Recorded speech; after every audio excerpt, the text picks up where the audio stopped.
Everybody wanna be a star. Whoa, okay, that song was for John Jimenez. I can't play the rest of it because he just starts cursing a lot. Okay, so today we're going to be talking about surface area of pyramids and cones. You might remember in the last class we were talking about the surface area of prisms and cylinders. We're moving on to their pointy little friends. So what is a pyramid and a cone?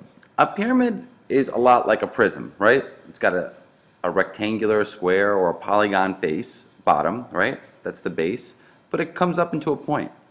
And a cone is a lot like a cylinder, but once again it comes up into a point.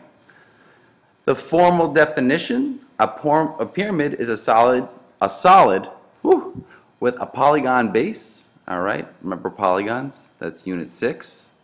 And triangular lateral faces, remember lateral meets side faces, so all the sides are triangular, and they meet at a common vertex. A cone is a solid with a circular base, right? If you look at the base here, it's a circle, and its sides meet up at a common vertex. So we got a pyramid here and we got a cone here. Now I want you to take note of two things. There's a new word that we're going to be talking about today, and that is slant height. All right, and the slant height is very different than the height. The height is if you start at the vertex and went straight down to the base. Okay, that is the height, like from the base straight to the vertex. If you just went straight. The slant height, which is a lot like it's the height on the slant, or meaning down this lateral face of the pyramid or cone, going down the side of it. That would be the slant height when you go down the side. So an example of it would be right here, okay? State the height, slant height, and radius of this cone, okay? We have 3 numbers here. What are our 3 important numbers? Well, the height from the top of the vertex to the base is 40. So 40 is our height. Our slant height is the one going down by the side, right? This one on the side over here. That's our slant height. And that would be 41. And finally we have our radius at the bottom over here, and that is 28. Alright, so now that we got that sorted out, I think this should be a pretty straightforward lesson. Remember, volume, surface area, lateral area, that's just plugging into a formula. And you just have to define your variables. So first let's talk about the lateral area of a pyramid. The lateral area is given by this formula, 1/2 times the perimeter of the base times the lateral height. Okay? That's all we need. So the 2 variables we need is the perimeter of the base and the lateral height. So this should be a pretty straightforward process. It's just like the last lesson we did. The first thing we need to do is draw and label our base, right? So if we want to find the perimeter of our base, we should probably draw and label it. So here is our base. That looks like a square, okay? And our side is 9. Okay, now that we got our base, we drew and labeled it, we got to find the perimeter of the base. Now remember, a square has 4 equal sides, so we just have to label all 4 sides 9. 9, 9, 9, 9. Okay, it just sounded like a German. 9, 9, 9, 9. So the perimeter is just adding all 4 sides. Now if you want to do the formal, the formula, it's just 4 times the side length, right? So 4 times 9, which is 36. And that's just the same thing as adding 9 4 times. So our perimeter is 36. Our next variable that we need is the slant height, which is right over here. So going back to our original problem, our slant height, which takes down the side, is just 10. So now that we got our slant height and we got our perimeter, we could just plug it into the formula. So lateral area is 1/2 times the perimeter times the lateral height. We found out the perimeter of our base is 36 and our lateral height is 10. All we have to do now is multiply all these things, put this straight in the calculator, 1/2 times 36 times 10. If you put that in, you should get 180. Now don't forget the units. We're talking about yards here, so this would be yards squared.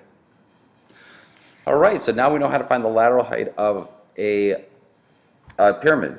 Now, before we even get started, we're going to be talking about the surface area. So without looking at your paper, what do you think is going to be the difference between the formula of the lateral area and the surface area? Well, if you remember, for the surface area, we need to also know the area of the base. So it's probably just going to be the same formula where we find the lateral area plus the area of the base. And let's go down and check it out. And there it is. It's just like that. All you have to do is find the lateral area, 1/2 perimeter times the lateral height, just like we just did, and then add the area of the base in there. All right? So surface area, 1/2 perimeter of the base times the lateral height plus the area of the base. So you just have to find these three variables, the perimeter of the base, the lateral height, and the area of the base. So let's just get started. We have our steps right here. We're going to draw and label the base again. Well, this is the same image as last time, so it's pretty straightforward. It's a square, has 4 equal sides, so they're all 9. Okay, we're going to find the perimeter of the base now, which we already did. If you remember, it was 36, 4 times 9. And now we just have to find the area of the base, because we have to plug that in for B, right? So what is our area? To find the area of the base, or area of a square, you might remember, you just do the side squared. That should be in your formula list from 9.1. It's just your side squared. So the side in this case is 9. So we're just going to do 9 squared, and that gives us 81. So we have our two variables, the perimeter of the base, the area of the base, and now we just have to find the lateral height. That's 10. Okay? So we followed our 4 steps, and now we just have to plug into the formula. That's the easy part. Okay? So let's just do it. So our perimeter of our base was 36. The lateral height was 10. The area of the base we found out was 81. And let's not forget our 1/2 over here. Now we just have to put this in our formula. 1/2 times 36 times 10 plus 81. If you put that in your calculator, you should get 261. Don't forget to put your units, which is yards squared. So I just want to re-emphasize something. These questions are super easy if you follow these steps. Step 1, draw and label the base. Find the perimeter of the base. Find the area of the base. State what the height is, or the slant height, and just plug it right in. And this will just be super easy.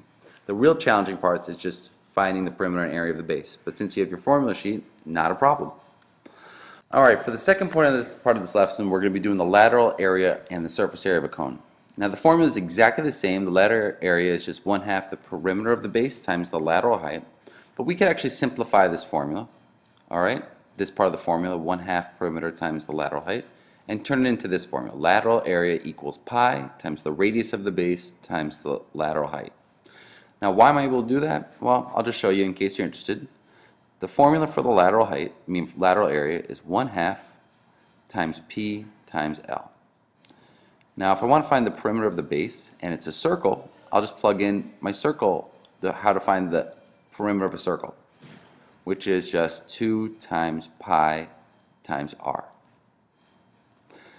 What I can do, I can cancel out 1/2 times 2 is just 1, so I cancel that out. And I just get the lateral area is equal to pi times r times L. So that's why I could just use this formula. Alright? So this is super simple to use. All you have to do is plug in the radius of the base times the slant height. So for example, we have right here, we want to find the lateral area of this cone. Don't forget the lateral area is just the area of the side without the base. And we just have to plug in our radius, which is 12. Okay, let's put in 12. And our slant height, which goes down the side over here, which is 15. Okay, now I can answer this question in 2 different ways. You have to know how to do this. You could either do it in terms of pi or as a decimal. Remember, in terms of pi is when we don't actually multiply by pi. We just multiply the numbers. Alright, so let's try that first. So what I'm going to do is multiply 12 times 10. I'm just multiplying these 2 numbers together without the pi. 12 times 10, let's see, that's 180. And I just bring down the pi. Alright, so in terms of pi, I just multiply the numbers and I get 180 pi. If I want to get the actual decimal and do this to the nearest hundredth, now I just have to multiply 180 times pi. So we're going to do 180 times 3.14. And what I get is 565.2. And that's because instead of writing pi, I'm just using 3.14. Now that's the nearest tenth, but since there's not another number there, I just leave it as this. Okay, this is to the nearest tenth. That's it in terms of pi to the nearest, to the nearest hundredth. All right, finally we're going to find the surface area of a cone. All right. To find the surface area, once again, we just have to find the lateral area, the same things we did before, and then just add on the area of the base. All right. So the one thing we're going to have to do before starting this problem is we're going to have to find out what the area of our base is. All right. So we can plug that into our formula. So the base, we're going to draw and label. That's a circle with a radius of 5. All right. And we're going to find the area of this base. And we look up our formula to find the area of the base. It is just pi times the radius squared. So pi times 5 squared. Put that in your calculator. You should get, let's see, 78.5. Now I just want to be clear about something. When I'm multiplying by pi, and keep this in mind, this is just 3.14. I don't put pi in, I just put 3.14. That's how you estimate it, 3.14. All right, that's what you should be using for pi. All right, now we can just plug everything into our formula. So, to find the surface area, all I have to do is do pi, all right, which is not written, times the radius, which is 5, times the lateral height of the, which is 15, and then add in the area of the base now, which we found out was 78.5. Okay? We put this whole thing into our calculator, and when we do, we get 314. And that is our final answer. Now there's no units given, so we don't have to add those in, and that's just going to be how we leave it. Alright guys, that's it for this lesson. Remember, as long as you just plug into your formula what's given to you, R, L, and B, you'll be good. And don't forget, I'm going to say this one more time, for pi, when you put it in the calculator, just use 3.14. Okay? Alright guys, have a good day.